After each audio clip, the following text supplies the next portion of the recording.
We play by Yes. the guard rules of democracy. Yeah. We play by the norms of society. And while that's great, we've got to realize the other side is not doing that. They have thrown it all out. That playbook doesn't exist anymore. And so, Jamie, why do we continue to play by that? When we get into power next time, we damn well better make sure that D.C. is a state, Yes. that Puerto Rico is a state, that we we eliminate the filibuster rule, right? We get rid of all of these antiquated rules that, sure, in the past made sense, but right now, with what we're dealing with in this country, and we have a fascist regime that's trying to destroy our democracy, we cannot abide by those rules anymore. We can't be the only party with one hand tied behind our back. So what I'm suggesting is when we get in power, and we will get in power, we're going to win in 26, we're going to win in 25. And when we get in power, we don't play by that antiquated playbook anymore. We go in there and do exactly what we want and what we said we were going to do to fight for people.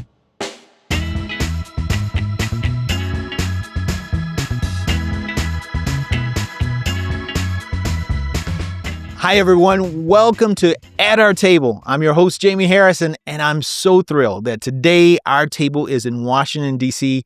at the DNC headquarters. Now, y'all, walking through the doors today was a bit like deja vu, but I have to say it's a lot more fun walking through those doors when I'm not in charge. Let me tell you an open secret. Being the chair of a national political party is one of the loneliest jobs in politics. All the things that go wrong are your fault. It's just the way that the job is built. But I don't think people say this enough. It is honestly one of the most important jobs in politics.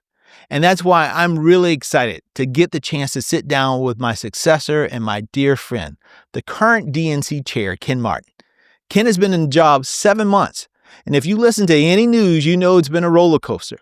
But I'm ready to hear directly from Ken without all the news bites and the media hit edits how he feels about his first 7 months. Because I bet there's some stuff that the media is definitely leaving out. Ken, Mr. Chairman, my dear friend, welcome to At Our Table. Well, thank you so much. Welcome home. I'll tell you what, everyone in the building has been so excited for this day to have you back here. Thank you for everything you did, Jamie.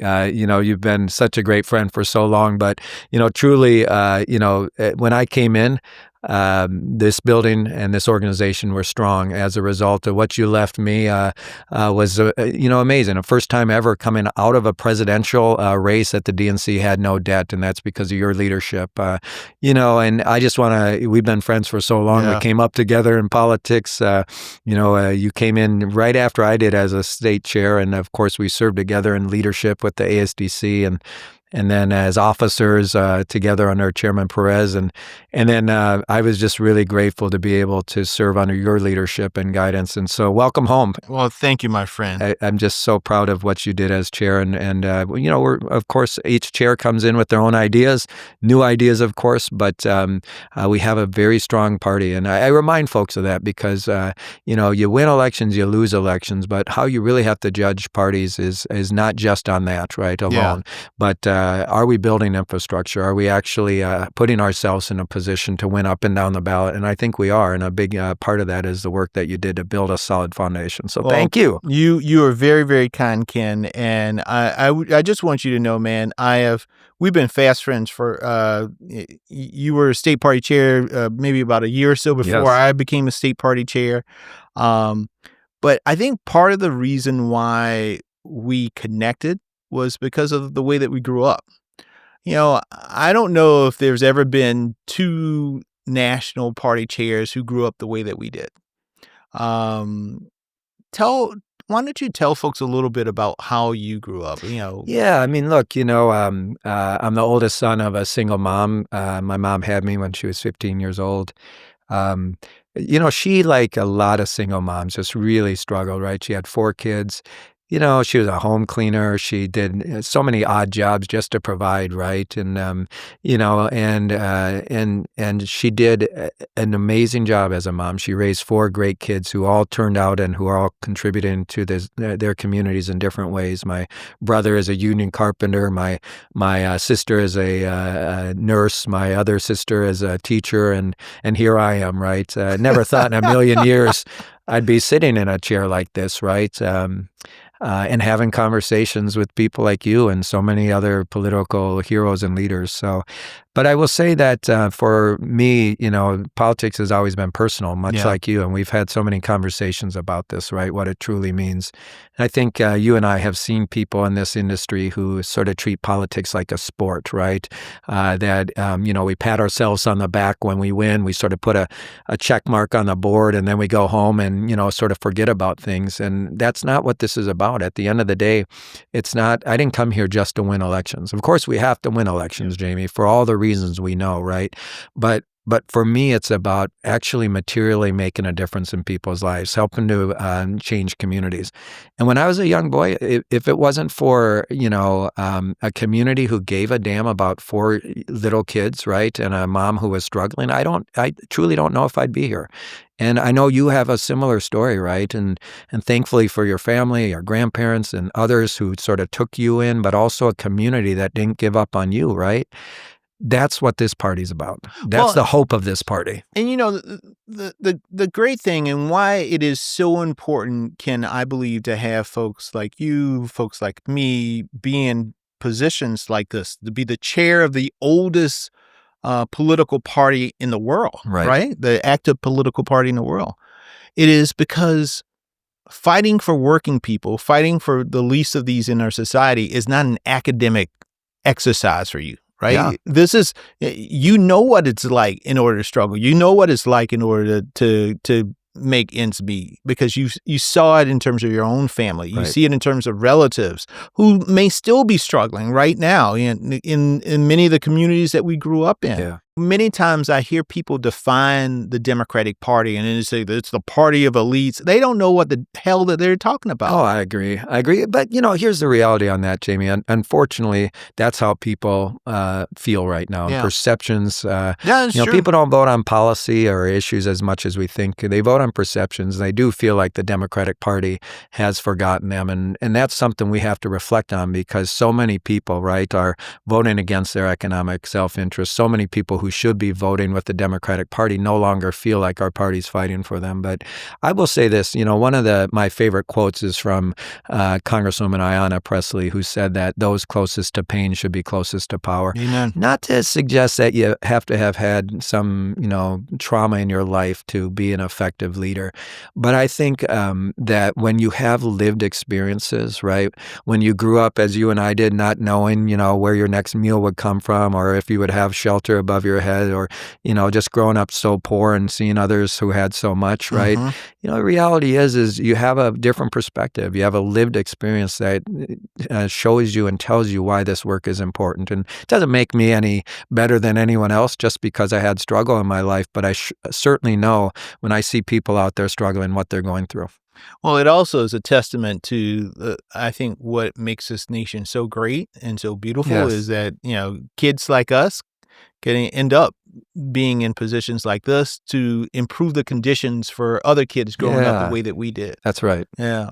So listen, now you are 7 months in as chair. Yeah, and it feels like about 7 years. It's only been 7 months. My God.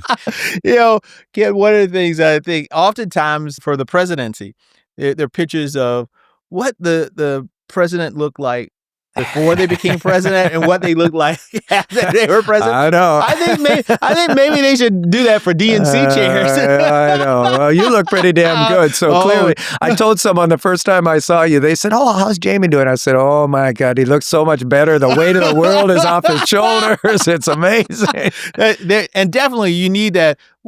How do you look the 6 months after you have been DNC right, chair? Exactly. Well, I tell you, it's a stressful job for sure. There's no doubt about it. And in your intro, you were right in saying that you get blamed for everything, right? I always say, and you've heard me say this before, being a political party chair at any level, whether you're national chair, state party chair, county chair, is a political equivalency of being a fire hydrant, right? You get pissed on by everyone. You get none of the credit when you win. You get all the blame when you lose. And I've been telling state party chairs this for years. If you're doing your job right, it means you're saying no more than you're saying yes. So by the time you leave, you have no friends. No right? friends. So, but you do it anyways. And what is remarkable here for me as I look around the country is people who step into these roles because they love this party. They care deeply about this party. They understand what's at stake. They understand the assignment and how important it is for us to step into these leadership roles and to fight for what we believe in. And so, it's stressful, no doubt about it. And, the spotlight is a lot brighter than, frankly, I was used to in Minnesota. I've already made a few mistakes. I'm human. You get into these TV shows and other spaces and you forget, how bright the spotlight is, right? And as a national chair, of course, it has much greater import. Every word you decide to use, everything you say can be used against you, and you just have to be a lot more careful. And I will say that there's been some great learning lessons for me already in 7 months. The obituaries are always being written about the DNC and the Democratic Party as a whole. Is it grounded in any truth, any fact? What's your perception, and how would you push back against some of the clickbait articles that sometimes come up? The reality is that it's not sexy to write a story about the DNC building out infrastructure, right? It's not going to help sell the stories and help the media, get the clicks that they want, right? And so what they're focused in on instead is this idea that the Democratic Party is infighting and that there's disarray, and that's okay. I can't control what the media decides to report on. There's one thing that's going to change the narrative. Doesn't matter all the work we've done. We've raised a record amount of money. My first 7 months, there's been no DNC chair in the history of this party, right? No DNC chair who's raised more money in their first 7 months. There's been no DNC chair, no disrespect to you or anyone else, who's focused as early on organizing, who's actually, focused in on a long-term sort of 10-year plan on how we actually start to meet the moment and meet the future. We launched a very aggressive war room, which is doing amazing work of getting our message out there and responding in real time to this administration. There's so much I can go on and on about and what I'm proud of what we're doing. None of that's going to get media attention because it's not sexy enough for them to get the clicks they want. But what will is when we win. The bottom line is this, Ken. I just think your heart is in the right place, right? And you are doing this work for the right reasons. And as long as you're doing that, regardless if you make a mistake here or there, as long as your reasons are true and virtuous, I think, the naysayers are going to be the naysayers. Yeah. The people who have complaints are going to complain. I mean, that's just what they do. But in the end of the day, I think if you keep your focus, you're going to do all right. We got work to do for sure. I mean, we're at a low water mark. I mean, the approval ratings for this party have never been lower. For sure, morale is low. And part of what's driving that is not necessarily the party itself, but the anxiety and the nervousness in this country for what people are seeing right now, which is so unprecedented. Yeah. Our Constitution is being shredded before our eyes. You and I grew up because we're roughly the same age. I'm a little bit older than you, but we grew up in a day where there were values that united us as Americans.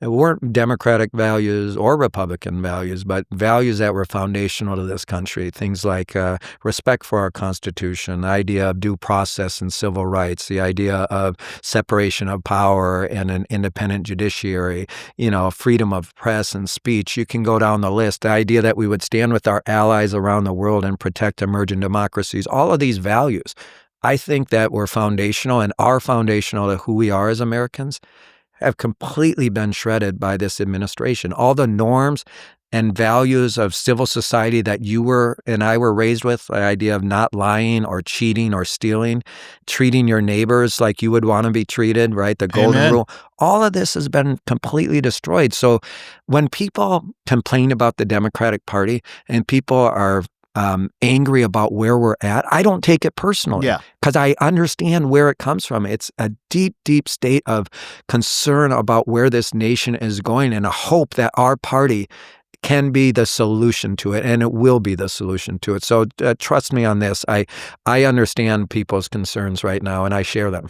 Well, and I think part of what you are doing is you're going back doing what a DNC chair is supposed to do, right? And I actually just wrote a Substack piece about the lack of understanding of civics in the country. Yes. And how I believe it's also complicating and building on that frustration that people have. There are a lot of folks who just don't understand what the government should do, right? And so when you don't understand what it should do, when your expectations are here, but the reality is here and they never meet, you're going to be pissed off all the time. And, you're going to be looking at who's to blame for all of this chaos that is happening in the world. And I think that's part of the angst that we have right now. But part of what the job of a party chair is to build infrastructure. Yes. To build the infrastructure so that you can run elections and you can win elections. Yes. Tell us about what you are doing right now to build and rebuild the infrastructure of the Democratic Party. Yeah, let me start on a sort of macro level because I think this is really important. And this is not a shot at any previous chair, but the culture and ecosystem of the Democratic Party has really focused on either one candidate, one campaign, or one election cycle at the expense of building out a long-term plan, right? Totally agree. And that's not a fault of anyone. It's just how we've done things. And if you look at the conservative movement in this country, which I've studied for so long now, and you have as well, they've had a 40 to 50 year long plan on how to build power holistically around the country and up and down the ballot. And as a result, they're now at the apex of political power. They have complete unified control of federal government. They control the courts, right? They are pushing hard for this unitary executive model where they're consolidating power in the president's office. And they control most state legislatures. They control a lot of our local governments. They control a ton of our governorships. And as a result of that, right, we have a lot of rebuilding to do. And you can't rebuild overnight. Rome wasn't built in a day. So you have to have a long-term vision on how you build. I'll tell you the thing that drives me crazy about D.C. is that people in this town, first off, most of them haven't set foot in the states that you and I are from, right? And they don't know how to win elections in South Carolina or Minnesota. But more importantly than that, and particularly the consultant class, right? The reality is they're only interested in one thing, which is federal power. Yeah. And as a result of our incessant obsession with control of Congress and the presidency, we have lost ground in school board races, city councils, mayoralships, congressional races, state legislative races, you name it.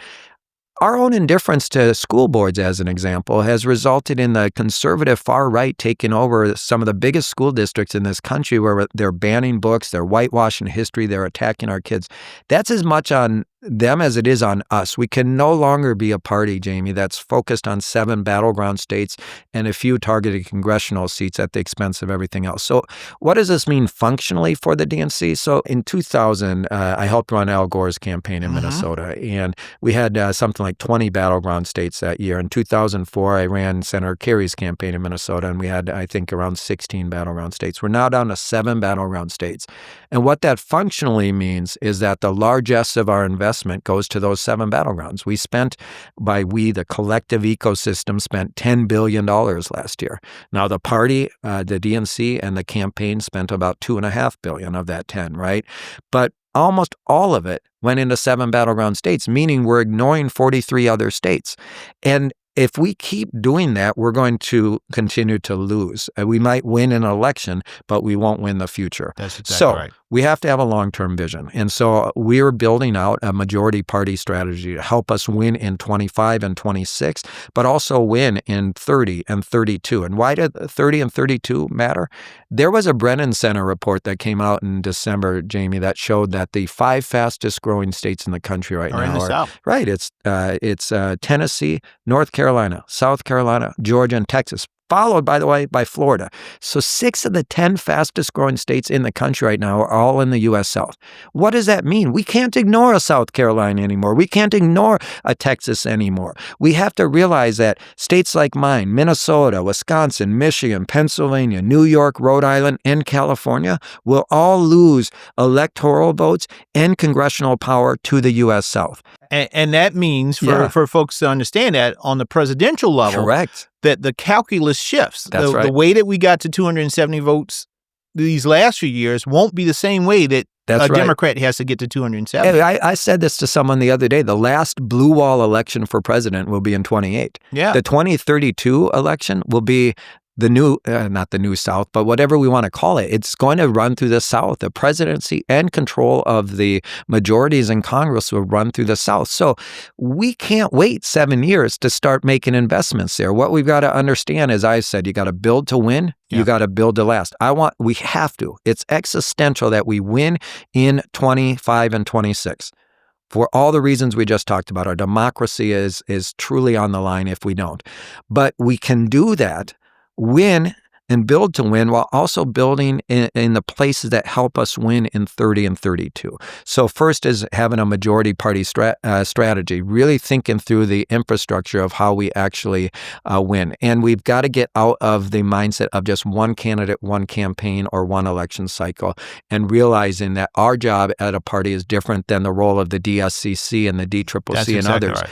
Their job is to win majorities, right? Our job is to build the infrastructure. You were with me at this meeting in Biloxi when we met with Brandon Presley a few years ago. And as you recall, we asked him, and Brandon Presley ran for governor in Mississippi. That's right. In 23. Yeah. And so we're down in Biloxi, you and I, and when we were meeting with him, we asked him, what more could the DNC be doing to help you? And I will never forget what he said to us. He said, years of disinvestment in the South, years of indifference has led to this moment where I'm on the cusp of potentially being one of the first Democratic governors elected in the Deep South in a generation, yet I got to build all the infrastructure myself. That's exactly right. And so the role of a political party is this. We can't do everything, right? But can we build something that takes something off the plate of our candidates so they don't have to do everything? Because what Brandon had to do is he had to build all that infrastructure that should have been there for him while he's running for governor. So our job is to build long-lasting and durable infrastructure that takes things off the plates of candidates so that they know that, the party's got this. Yeah. And that's what we're focused on right now. And it comes in a lot of different ways. We just kicked off, this week, our partisan voter registration drive. This is, Ken, I want to tell you, I'm so happy you're doing this. When I was chair, I tried to do a little bit in the partisan voter registration. This is a space that we have been missing in action for decades. Yes. I think probably going back to the McCain-Feingold, which was that big legislative shift in terms of how you fund campaigns, right? But when that bill passed, we stepped out. The DNC stepped out of partisan voter registration, but Republicans kept going. They kept investing. And as a result now, there's this huge gap. It's exactly right. And, that's 22 years right now where we essentially have outsourced our voter registration to these outside groups. And at the time in 2002 and when BICRA and McCain-Feingold passed, of course, the idea was as they were squeezing, state parties and the national party with limits and other pieces that made it harder for them to justify voter registration, we outsourced it to these outside groups because, they could do it without using federal dollars. Yep. Well, the reality is what happens now is we have had 22 years now of outside groups doing voter registration. These outside groups, by the way, what can't they do when they're registering voters? They can't talk about our candidate. They can't talk about our party. They can't talk about our values, meaning we're registering voters and we're not connecting them in any meaningful way to the Democratic Party. We don't even know if they're our voters if they're registered, right? Well, that's a whole other thing, right? That's right. So we have to do it different because look, in Florida, for instance, right now, right, there is a 1.4 million voter registration advantage that the Republicans have over the Democratic Party in that state of Florida, meaning we're never going to win a statewide election there until we shrink That's exactly right. that down. And we have to start doing that. So we're focused in on, again, this is a big part of the infrastructure piece. If folks know, well, guess what? The party's got the voter registration piece. The party's got the election protection and voter protection piece, right? The party's got the, direct voter contact piece, whatever it is, right? We've got to build the infrastructure that our candidates can start relying on right now. We started just this summer. We actually started with our down payment on permanent year-round organizing by launching our organizing efforts, the earliest than we've ever done before in the history of the party, right? Why? Because we cannot wait until 3 months before an election to start having conversations with voters. You and I both know one of the reasons we continued to lose ground with so many parts of our coalition is because we're showing up 3 months before an election, starting the conversation with voters, and the next time they see us is 2 years later, same time of the year. Yep. Same conversation, and repeat. It's just one transaction after another, and we're not building trust and relationships with voters anymore. And so the infrastructure we're talking about is really, it's basic. There's no shiny new object out there. It's getting back to the things that you and I were doing in our states. Year-round organizing, communicating with voters, making sure we're engaging people in a conversation, building trust the right way so that when we ask people for their vote, yeah, I remember Jamie. He's been talking to me for the last 6 months about how important this election is, right? We've got to get back to some of this as basics, in my opinion. Organizing year-round, making sure that we are contesting races up and down the ballot, that we're focused on building power at the grassroots level and doing it in a way that's sustainable and durable.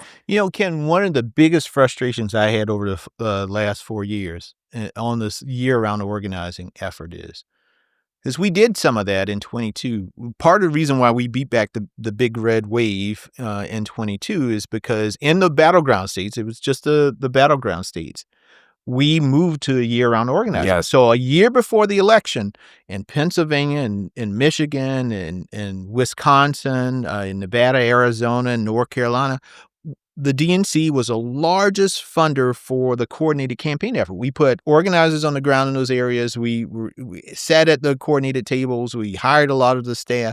We had voter protection teams and all of those a year before the election. And it worked. Yep. We won governor's races. We won Senate races. Had the best midterm for an incumbent president since the 1930s. But then some of the smarter consultants out, and I say smarter with quotation marks, said, well, because what I wanted to do was keep all of those staff on the ground in all those states, because those same battleground states were going to be the battleground states for 24. Well, we kept some of them there, but the vast majority of all of the infrastructure fell apart. I know. And we went back to going to that same dumbass model that we have, which is let's only invest a few months. Let's build it up and tear it down just to build it up again 6 or 9 months later. Yeah, I think that's right. But one thing that you should take credit for and why the infrastructure didn't completely disappear is you decided when you came in as national chair that you were going to make the most historic investments in our state parties. And as a result of that, they were able to keep some of that infrastructure around, despite the fact that when we came out of that midterm election, the presidential campaign essentially took over and all that infrastructure disappeared. But the state parties under your leadership were stronger than they ever were. Well, I had a good partner. Well, yeah, but I'll tell you again, you could have said no and you could have easily walked away from those commitments and you didn't. And as a result, when I took over as DNC chair, the infrastructure of the party was really strong. Again, the hole could have been a lot deeper. Think about this. When Perez came in 17, they were $70 million in debt. Yep. The data infrastructure had been decimated. And the state parties had been eviscerated under OFA in the 8 years prior. So how much were they getting when Tom came in? Was it like $5,000 a month? Less than that. I think it was like $2,500 a month, something like that. And the reality is that Chairman Perez and then you understood, again, this idea of how do you build infrastructure? Well, you have to have a 50-state strategy. And we expanded it, you and I, to a 57-state strategy. strategy, right? Our territories and Democrats abroad as well. But the reality is for us to actually actualize the idea of long-term infrastructure, it has to start with a partnership with our state and local party committees. And so we're continuing that, and I'm really proud of that. And I want you to say the number, Ken, so that folks understand. So again, if Ken and I, we remember the days in which state parties were getting $2,500 a month. That's right. Red states were not getting any additional resources. Under my time, I think we got, when you add in the red state fund, red states were getting about $15,000. Yes. Tell us now, I guess starting this fall, what you all are going to be doing in terms of investing into state parties, because I want people to understand how this is a game changer. This has never happened in the history of this party in terms of this amount of investment in state parties as early as you all are doing. That's exactly right. So, the red states are critical to this because you're never going to turn a red state purple to blue without an investment of time, energy, and money. And so what we're doing right now is every red state is going to get $22,500 a month, right, which is significant. And every other state is going to get $17,500 a month. In addition, the territories for the first time ever are going to be on equal footing with the rest of their state party counterparts, as is Democrats abroad. And so it's really critical for us that we realize, again, how do you build out that infrastructure? Well, one of the ways, and not the only way, right? Yeah. But one of the ways is to make sure that we're helping to fund the infrastructure building that state parties are trying to do on a daily basis, right? And without their work, right, we won't be able to run the programs that we run around the country. So the stronger our state parties are, the stronger our national party is. And that, that sort of has been my philosophy of how I built in Minnesota and how I think we need to organize this new DNC, which is, and then you started this, right? This was the down payment on it. Build the party from the grassroots up, not from the top down. I said when I ran, I want to get the DNC out of D.C. And people said to me, well, what the hell are you talking about? You're going to try to move the headquarters from D.C.? No, it's changing the mindset of these consultants and these folks in the Beltway, right, who thinks everything revolves around what happens here in Washington, D.C. It's changing that mindset, really understanding that, no, elections aren't won here in D.C. They're won in places like South Carolina and Minnesota and Georgia and all other states right in between. They're won on the ground by volunteers who are rolling up their sleeves and eager to help us win. And when there's no infrastructure in those places, they have no outlet for that energy. And so we're doing it. I'm really proud of what we've been building so far. And we're overperforming throughout this country right now as a result. So. And tell us about the special elections and the overperformance, because again, this is about building infrastructure to win elections. Yeah. Well, folks, I want you to know Democrats are winning special election after special election and overperforming in some of these districts that we're running. Well, that's right. Look, there's been 43 elections on the ballot since Donald Trump was inaugurated. And in all 43 of them, the Democrats are overperforming significantly to the tune of about 16 points on average. It's an all-time record, right? Which shows just how much dissatisfaction there is with Donald Trump in this country right now. The bill he passed, of course, is the most unpopular piece of legislation in the last half a century. His numbers have dropped precipitously. So there's no doubt that a lot of what's driving that right now is anti-Trump backlash. But the reality is our candidates who are running on a positive message that's resonating with the American people around affordability and bringing down the cost of their lives and really focusing on an economic agenda that gives them a sense that their better days are ahead of them, right? And I think that's one of the keys. At 43 special elections, we've overperformed in all of them, but we're also winning many of them. Think about this, Jamie. There was a state Senate seat in Pennsylvania that was a plus 20% Trump district that had not elected a Democrat since the 1880s.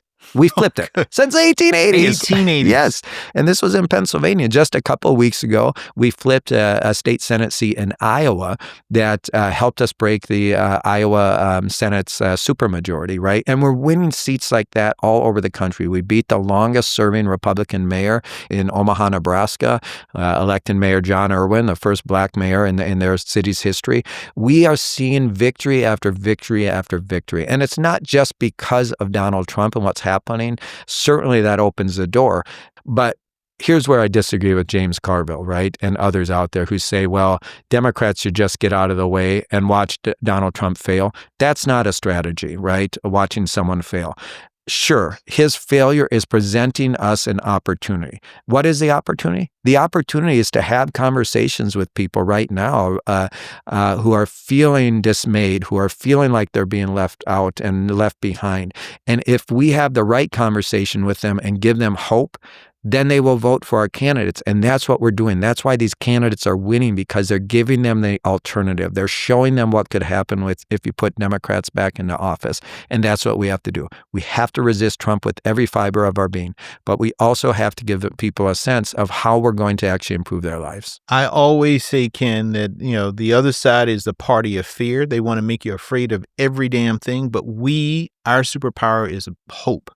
And we have to keep giving people that hope so that they understand that things are going to get better. Yeah. But there's some action that you got to take in order to get it there. That's right. And I hope people understand that you're not sitting on your hands. You have been in how many states? 32 states already. 32 in 7 months. Yes. And folks, I want you to know, 7 months, 32 states. Man, Ken, your frequent flyer miles are just like through the roof, man. I was thinking about that the other day because, it's great. You got all these freaking flyer miles, but when the hell are you ever going to be able to use them? Exactly. But folks, that's a lot to be, and you're not flying private. This is commercial. No. That's right. And I don't fly first class, so the reality is it's not a fancy life. But we'll tell you, and I know you felt the same way when you can get out of this city and sort of touch the grass, so to speak, and meet with people on the ground. You meet some of the greatest people in this country, just salt of the earth folks who. It just gives me faith in humanity. That's the best part of the job. And I love this building, and I love all of the people, and we have amazing staff here at the DNC, and they really keep this thing going. But one of the best parts of the job is to get out on the ground. That's why I loved with you, I absolutely loved hitting the road when we did our bus tours together. That was so fun. Because you meet real people, and you can get in and you sit down and you get a bite to eat with them and you talk with them and you learn so much more about what's going on. And they're not looking for solutions from us. They're just looking for us. They already know. They know their problems and they know the solutions to their problems. They just don't have the power in order to make those solutions real. And that's where we come in, right? And they want to know that someone's going to fight for them. That's it. At the end of the day, will you stand up and fight for me? Will you give me a chance? Will you see me and hear me, right? And I think that's a lot of it. And that's why it's so important, again, in terms of how we campaign, it matters, right? People have lost so much hope, and they've lost a lot of faith in government and in what's happening right now. There's so much anxiety.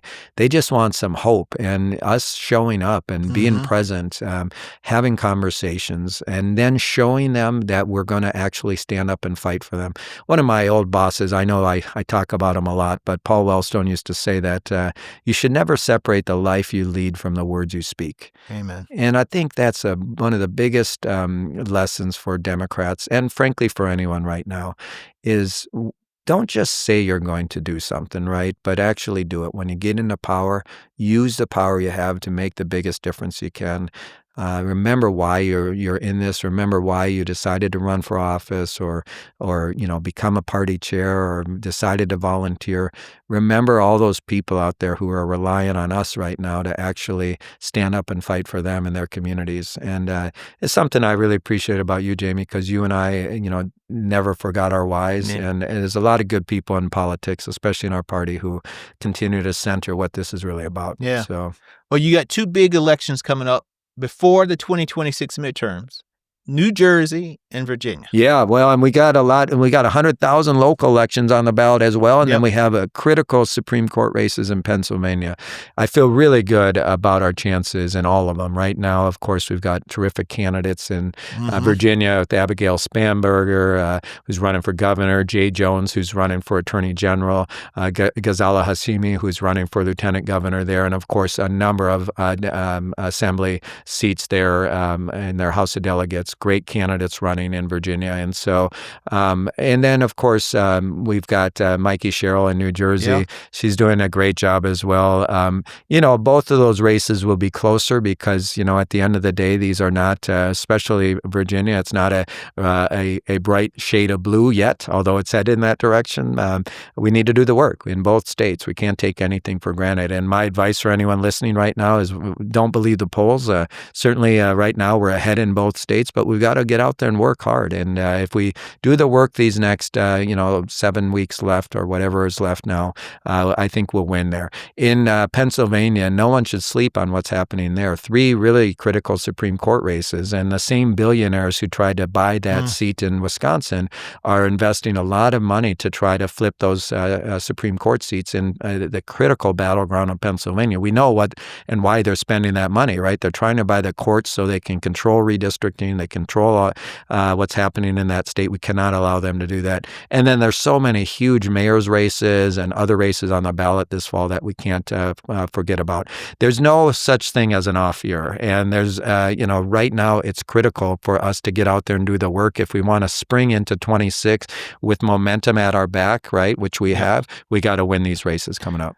A big race that's garnered a lot of outside attention is the New York City mayoral race. And I know you've sent out support for Mamdani, who's the Democratic nominee. What do you think of him? Well, look, I mean, here's what I would say, Jamie. We're a big tent party, right? And I've always said we've got conservative Democrats, we have centrists, we have progressives, and now we have this new left. And you don't win elections through subtraction by pushing anyone out, right? You only win through addition. And sometimes when you're bringing people in, you're bringing new voices, you're bringing new ideas, new perspectives, that makes it a little messy, right? There's a debate, there's tension, there's dissent, and that's okay.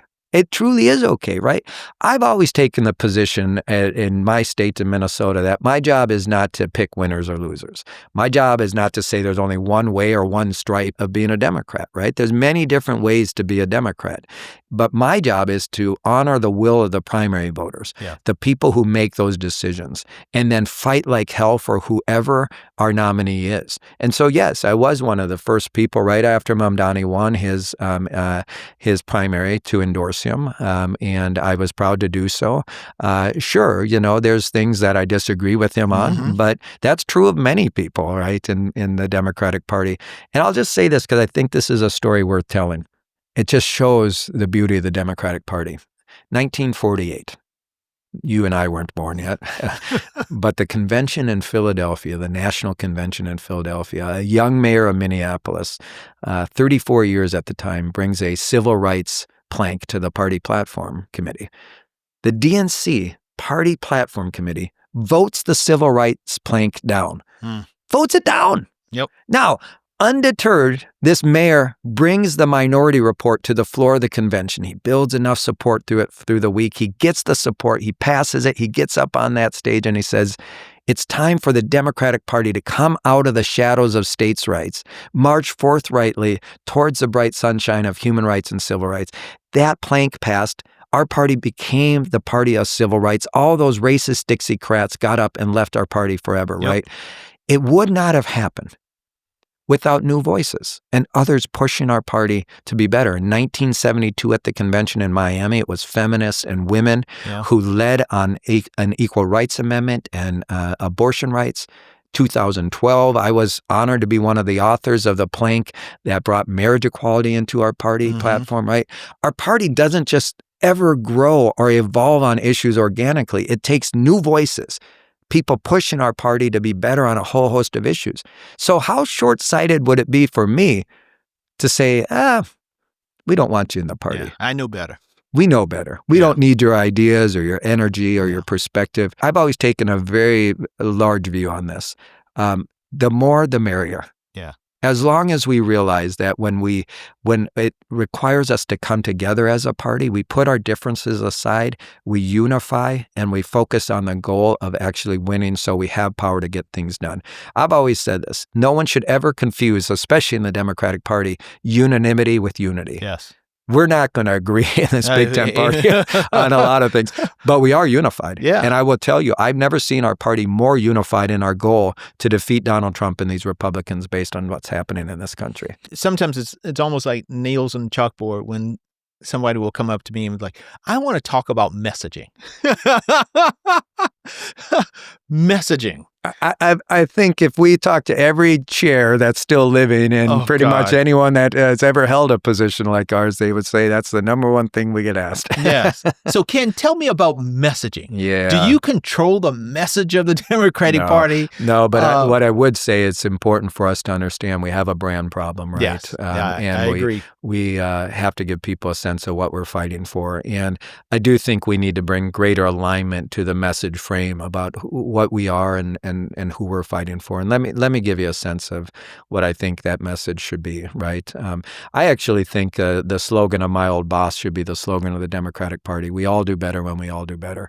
As a Democratic Party, we believe when we say all, we mean all. Whether you're at the top rung of the economic ladder or the bottom rung, right? Everyone in this country, no matter where you're from, no matter where you live, no matter who you love or who you are, deserves an opportunity to actually get ahead in life.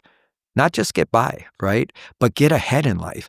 And that means we have to have underneath of that frame an economic agenda that, again, gives people a sense that they're going to get ahead. And to me, all of the different policies underneath of that, our elected officials and others can sort of put underneath of that frame, right? That we all do better when we all do better. We're not going to leave anyone out of the equation. When we build a country that starts to work again, it should work for everyone, not just those at the top. And that's what we have to focus on right now. You know, there's so many people who are feeling left behind and feeling like they are forgotten. Many of them who've been a part of our party for years, and that's why they've started to either not vote or vote for another party. There's an opportunity for us if we get back to, communicating with people again and giving them a sense that we're still fighting for them. And most importantly, when we get in power, delivering for them. That's the other side of this, which I don't have a lot of control over, is what people decide to do when they get into elected office. Are they going to stand up and fight like hell for what they believe in? Because the question for us, Jamie, I think the question for your viewers is this: if you're not willing to fight like hell for what you believe in, do you really believe it at all? Yeah. And that's the question that's left in people's mind, right? When they see us get in power, we're tepid about moving. Now you see what Donald Trump and the Republicans, now I despise everything they're doing, but you look at what they're doing, they're delivering on every single wish on their wish list. Everything in Project 2025. Right. They're just going through it, and they don't care what Democrats think. No. They're just going through it as a quick pace as they can, and in destroying people's lives in the process. But the reality is they don't care. We get in office, and we worry about offending someone. We worry about, think about the hand-wringing. Think about Merrick Garland, for instance. Yeah. We didn't want to break the filibuster rules, right? We didn't want to, break the rules of the Senate so we could actually get our nominee through. And as a result, the minority party was able to block President Obama's Supreme Court pick. And we just rolled over. Because we play by the guard rules of democracy. Yeah. We play by the norms of society. And while that's great, we've got to realize the other side is not doing that. They have thrown it all out. That playbook doesn't exist anymore. And so, Jamie, why do we continue to play by that? When we get into power next time, we damn well better make sure that D.C. is a state, that Puerto Rico is a state, that we we eliminate the filibuster rule, right? We get rid of all of these antiquated rules that, sure, in the past made sense, but right now, with what we're dealing with in this country, and we have a fascist regime that's trying to destroy our democracy, we cannot abide by those rules anymore. We can't be the only party with one hand tied behind our back. So what I'm suggesting is when we get in power, and we will get in power, we're going to win in 26, we're going to win in 25. And when we get in power, we don't play by that antiquated playbook anymore. We go in there and do exactly what we want and what we said we were going to do to fight for people. Do you think, Ken, that our leadership or that our leaders, and I'm not saying specific, but in general, in the House, in the Senate, in our governor's mansions, are willing. I see the Gavin Newsoms of the world. I see the J.B. Pritzkers of the world that are pushing that angle that, you know what, I'm going to fight with as much energy or more energy that you are, Republicans. But do you see that type of energy on our side? Yeah, I mean, look, I think you can find that in so many different and unique spaces, right? Again, I think we look to some of our federal leaders, but I think there are governors, there are mayors, there are local electeds who are truly delivering on that, fighting for what they believe in, standing up. And there's members of Congress and the Senate that are doing that as well, right? And so who would you say is a model of doing this right? I think folks like Cory Booker, folks like Chris Murphy, right, in the Senate, in the House, I think about folks like, Jasmine Crockett and Maxwell Frost. There's so many good, amazing leaders right now that are just, how do I say this the right way? They don't give a damn what people think. And I'm sure they do. I don't mean it that way. But what I'm saying is, you remember what Dr. King said when he said it's always the right time to do the right thing, right? And I feel like those are leaders who just realize that, you know what, to damn what anyone thinks, I'm going to stand up and fight for what I believe in and fight hard right now. And there's so many more. I mean, I'm missing a number of folks, right? I think Leader Jeffries is doing an amazing job of keeping his caucus focused. I think there's great Senate leadership out there as well that's doing a great job. But let me say this, leadership comes in really, and especially in moments like this, in very surprising spaces where you're not looking for it. I see it. And I would encourage people, if they think they want to know who's out there fighting in the Democratic Party, there's so many examples, great examples of that people who are meeting the moment and not only fighting fire with fire, but understanding the assignment and understanding that if we're not willing to fight right now in this moment, particularly, Jamie, in this moment, if we are not willing to fight right now when everything that we stand for in this country is under assault, that everything is at stake, that if we don't win in 26 and we give this fascist regime an unimpeded path of power for the next 4 years, everything that we value, everything we care about, certainly, and it's not me being hyperbolic. Yeah. You and I are used to always saying, this is the most important election of your lifetime.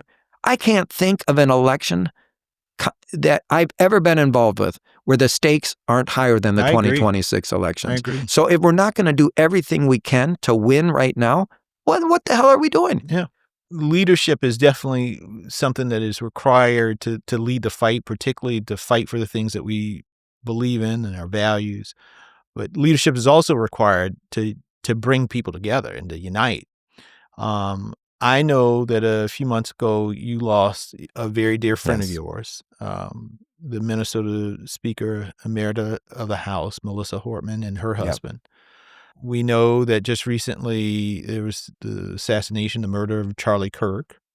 And these are not the first instances. We saw Josh Shapiro's house was set ablaze, the governor's mansion. We saw the attempts on Governor Whitmer. We saw Paul Pelosi. Paul Pelosi. Yeah. I mean, we can go on and on the political violence that we are seeing in this nation, the threats that we all get, right? You and I are students of history, and we saw, we read about and saw the video of Kennedy's, both Kennedy assassinations, President Kennedy, Robert F. Kennedy. We saw the assassination of King. We've seen the attempts on presidents. We need leadership right now in this country, Ken, to bring us together. And one of the things I saw was your statement the other day, calling on the president to unite us in a positive manner. Yeah. Jamie, I said this the other day to my colleagues here at the DNC because there were 2 bomb threats here. A lot of new staff who've never gone through anything like that. Really a scary moment for them on the heels of Charlie Kirk's assassination. And I said, look, I hope that people don't forget Charlie Kirk. And the reason I said that is because right after I buried my friend Melissa Hortman in Minnesota, who is a dear friend who I've known more than half of my life and probably one of my closest allies in Minnesota, people stopped talking about her. People stopped talking about the assassination. It became just sort of commonplace. No one seemed to care.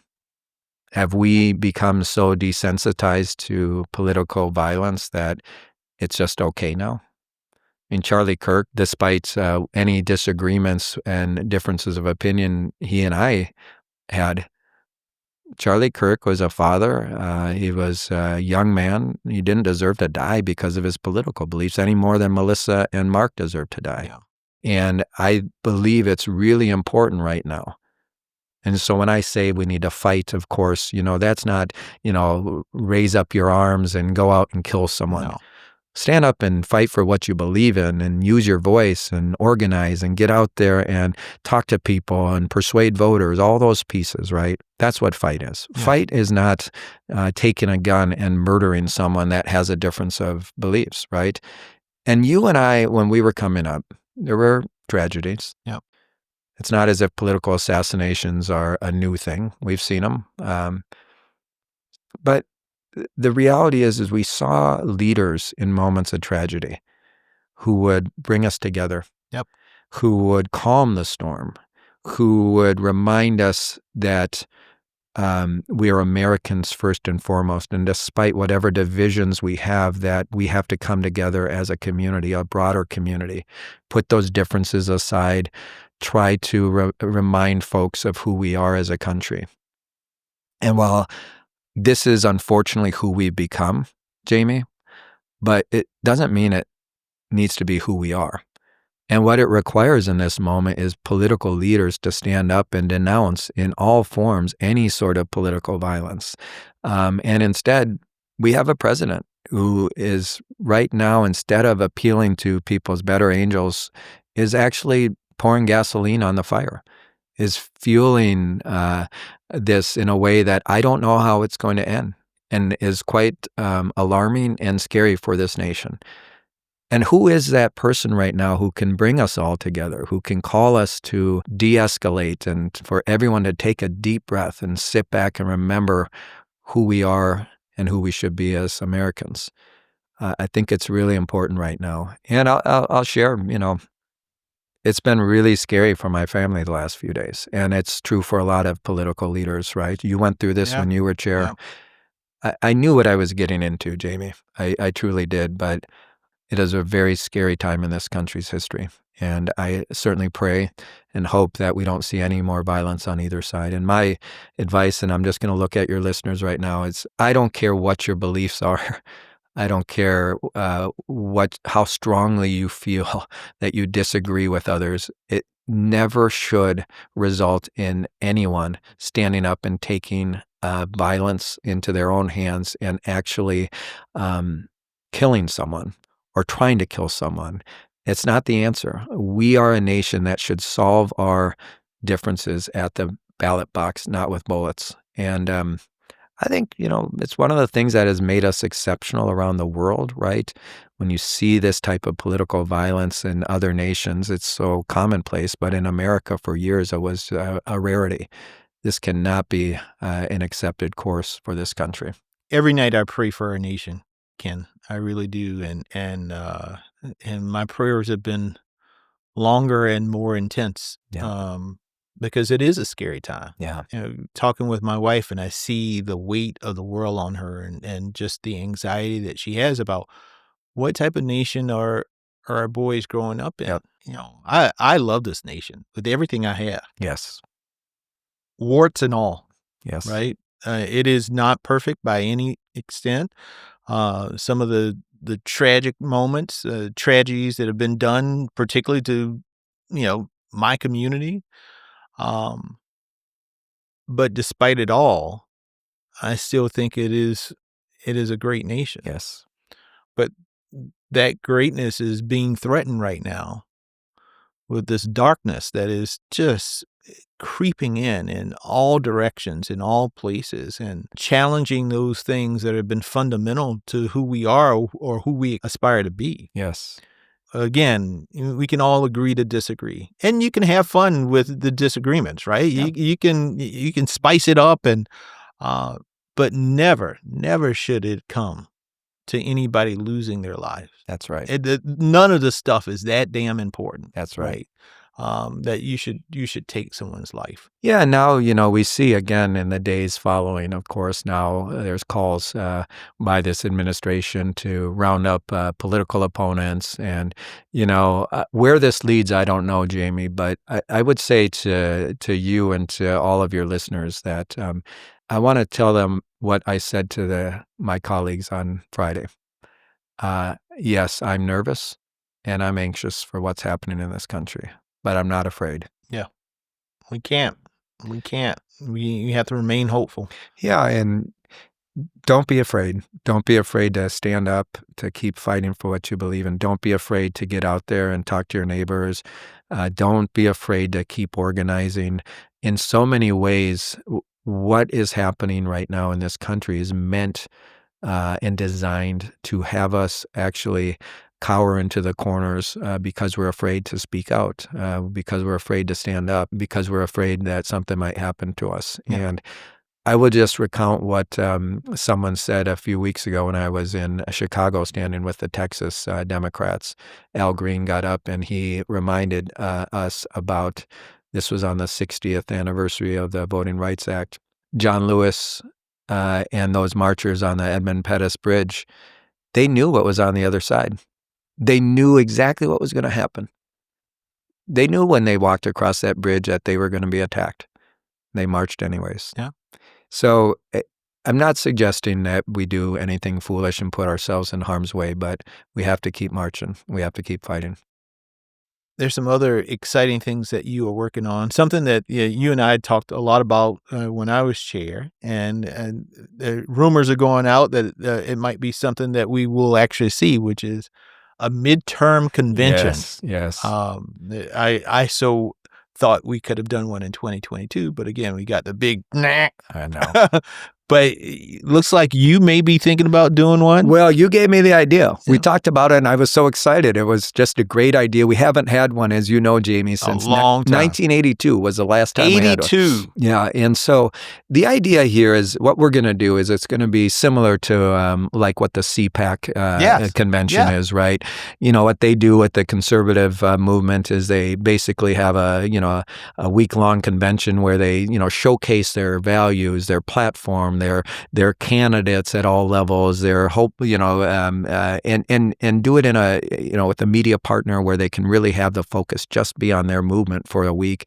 And so I always thought it was a brilliant idea. When you and I talked about it, I was hopeful too that we could do it. But now we are going to do it. Next year is the 250th anniversary of the birth of this nation, right? So we're going to have a midterm convention. We're going to showcase our party values. We're going to showcase our 26 candidates. Probably some of the 28 hopefuls will start to dip their toe in the water a little bit and just give ourselves a week, to really focus on what's good about this party and make sure Americans know as we go into the 2026 election, what's at stake, what we're fighting for, and what we're about as a Democratic Party. So I'm super excited about doing it. And, we'll have more details to announce in the next couple months on it. It's really exciting. Ken, I can't tell you how excited I am because this is exactly, I think, the boost that we need, particularly our candidates need, so that folks see how deep our bench is, to see how much talent that we have all across this country. I often hear people, well, the Democratic bench isn't deep. I was like, well, you don't know much about the Democratic Party then, if you think that's the case. And by the way, I should just say this. This is one of the reasons I'm not afraid. Yeah. We have an amazing bench of candidates, some of the most optimistic, hopeful people. Yeah. people who are just amazing. They're out there at all levels. And I couldn't be more blessed in this moment to lead this party, right? The infrastructure is solid and we've got great candidates. And to your point, I mean, we should showcase them more. And that's what that midterm is going to be about. And you're going to have to play a role again. Maybe your boys could come back and do the Pledge of Allegiance again. That was my favorite moment from Chicago. Ken, I to this day, if I close my eyes, there will never be a greater moment in my life. I know. It was so awesome. Than being able to share that stage with my boys. It was, that was the only moment. There were so many great moments, but that was truly the moment that I cried at the convention, watching you up there with your boys. And I will just say, I hope they remember it as long as you do, because it was remarkable. Now, I don't know if you've heard, on this podcast, we do something a little special. It is a special award that every guest of the podcast gets an opportunity to present to someone who is deserving. The name of the award is Sit Your Ass Down Award. And so, Mr. Chairman, this is your opportunity. Is there anyone that you would like to present this week's Sit Your Ass Down Award to? Well, yes, there is. And it probably won't surprise you who it's to. It's just to Donald Trump. And I'll tell you why. It's what I said earlier. The president was asked about whether or not he should have lowered the flags to half-mast with Speaker Hortman's assassination. And he said he didn't know who that was. I know. He never called my governor after that assassination. He certainly didn't lower the flags at all for this great public servant. Did he call the family? He didn't call the family. He didn't call my other friend, John Hoffman, Senator Hoffman, who him and his wife and daughter were also shot. I've seen every Democrat since Charlie Kirk was assassinated stand out and up and loudly condemn this. And the fact that President Trump, the president of this United States, could not show even a modicum amount of respect for a woman who lost her life serving this country. So, sit your ass down. Sit your ass down. It shouldn't have to be this way. No. No one, Democrat, Republican, Independent, no one should be killed. And we should loudly call it out. And the fact that he said he didn't even know who she was, I will never, ever, ever forget that. We're not going to forget Melissa Hortman any more than we're going to forget Charlie Kirk. Neither deserve to die. Both should still be with us. Amen. Both should be engaged in debate, civil debate, around what the future of this country should look like. But the president is not living up to this moment to actually bring us together as a country. So I'm sorry for being so fiery about this, but I'm not going to allow someone to disrespect the memory of a woman who literally died in service to my state and to this country. In those moments of pain, yes, you need that president to step up and be the healer in chief for the nation. I just don't think Donald Trump has it in him. No, I don't think that's the narcissistic selfishness. I just don't think he has it in him, and I'm sad for him because of it. Yeah, I really am. I'm sad for him because of that.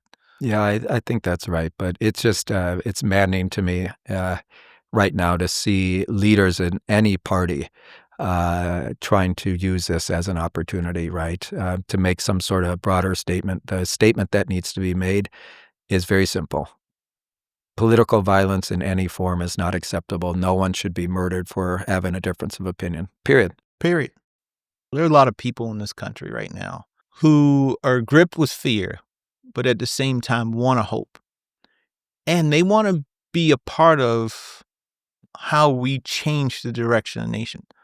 What do you say to those people who are looking at what can they do in this moment? Yeah, look, I mean, earlier this year, a member of Congress was asked what they were going to do to stand up and fight back, right? And this member of Congress said they have no power. Of course, what they were saying is they have no power in the legislature. Yeah. But they always have power. And to each of your viewers and everyone else out there listening, here's the deal. It may seem like you don't have power right now. It may seem hopeless that we're not going to win, but everyone has power. And I'm not here to ask you or anyone else to do everything, because none of us can do everything. But everyone can do something. And so here's what I say to you. We have to win in 26. If we want any return to normalcy and balance in this country, we have to win. We have to have a check on this madman's power in Washington. Otherwise, look at the damage that's been done these last 7 months. Imagine 4 years of this. And so what I would say is, you have power. Use the power. And it can be as simple as just talking to your neighbor, talking to someone that you work with, talking to someone at church, right? It could be as simple as calling up your estranged aunt or your estranged brother and just having a conversation about what's happening in this country right now. It's so important to just not give up, because that's what people want us to do, as I was mentioning earlier. Don't give up. Don't give in to despair. Know that, the hope that you have for this country rests with you and everyone else doing their part, doing their something. And it doesn't have to be grand. But if everyone just does something, it's going to put us in a position to actually start to return this country to some sort of normalcy so we can actually get things done for people again. My hope that I offer to you is this. We are going to work our butts off here at the DNC to build the infrastructure so that when you come along and you want to volunteer and do something to help locally, there's a space for you to do it, right? We're going to do our part. Everyone should do their part. And just don't give in to despair. Don't give in to nervousness or anxious, and do not be afraid. Keep marching. Keep fighting. So, folks, that means you can volunteer, you can contribute, you can knock on doors, you can make phone calls, you can go work at a shelter, you can run for office. Yes. We are looking for people running up and down the ballot. All those things are things Go out and register voters Yes. right now. If you want to do something right now and you need an outlet for this energy, you can contact the Democratic Party right here. Contact the DNC, and we will connect you with your local party committee. We will connect you with your state party so you can actually get involved in their efforts to actually start engaging voters in conversations, to register voters, right? To recruit candidates. Maybe you want to run yourself. We can help you on all of those pieces. So whatever you're hoping to do right now, you can contact the Democratic Party, and we will get you plugged into all of the work so you can actually roll up your sleeves and make a difference. And folks, if you don't know if you're registered, go to iwillvote.com, the DNC's site, iwillvote.com. Make sure you check your registration status and do all of the things that are necessary. And check your son and your daughter and your niece and nephew and everybody in your family. It's really important that we all be a part of this change. Well, Ken, I just want to tell you, man, I am so proud of you. Thank you. I am with you every step of the way. You are my chairman. Vice versa. Yeah. You're my forever chair, Jamie. So, and you got a whole army behind you supporting you, Ken, because we need you to succeed. The country needs you to succeed and to do well. And so thank you for being at our table. Thank you for being my friend. Thank you for being my brother. Let's go on and win these elections in 2025 and 2026 and then go to 2028. We have to. And thanks for having me on your podcast. I'm still hoping to get in my own podcast. Yes. Okay, DNC staff. The chairman needs a podcast. He needs a podcast. I'm all for it. Or I'm just going to keep coming on yours. There we go. There we go. He can guest host. There you go. Well, I appreciate you, Jamie. Thanks for having me, man. Thank you, brother. Appreciate you. Yeah.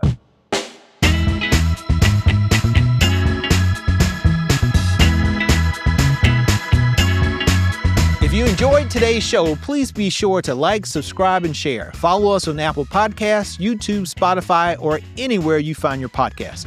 To be the first to know who will be at our table next, find us at ourtablepodcast.com. At Our Table with Jamie Harrison is a production of Vision Blue Media. Our founding executive producers are Jason Hayter and Jamie Harrison. Our producers are Kyle Kelly and Emily Harrell. Our content consultants are Ernie Grigg and Clay Middleton. Our digital communications are led by Celie Riccio. Neil Rossini of FWRV LLP provides production legal. Title sequence by Tom Hunt. Our theme song, Blonde Gone, is written by Dewey and published by Alibi Music Library. We recorded this episode at the DNC studios in Washington, D.C. Thanks to Curtis Bradley Brown, Johnny Wood, and the DNC Studios team. Very special thanks to Ken Martin and his team at the DNC. I'm Jamie Harrison, and I look forward to another conversation at our table.